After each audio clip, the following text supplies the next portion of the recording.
Hindi naman pabor ang mga magulang ng mag-aaral o ng mga mag-aaral sa Cagayan Valley sa panukalang ilipat sa buwan ng Setyembre ang school opening.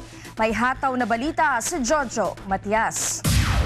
Sa kabila ng nakararanas ng sunod-sunod na pag-ulan dito sa lalawigan ng Cagayan ngayong buwan, hindi pa rin pabor ang mga magulang sa lalawigan na ilipat sa Setyembre ang pasukan sa eskwela.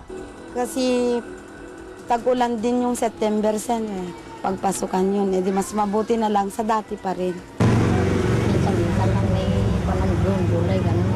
Pero yung September talagang sunod-sunod na ulan na. Ayon naman kay Basilio Bacuyag, Education Program Supervisor ng Department of Education Region 2, mayroon ng programa ang DepEd upang matugunan ang mga araw na nasuspinde ang pasok sa eskwela.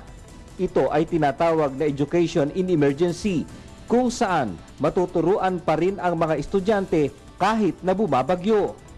We will be organizing classes in evacuation centers. Aside from the subjects in the curriculum,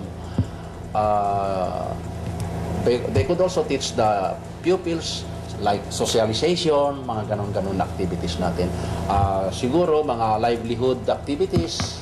Ito ay bahagi ng Disaster Risk Reduction and Management Program, katulong ang iba't ibang ahensya gaya ng Save the Children at ng UNESCO.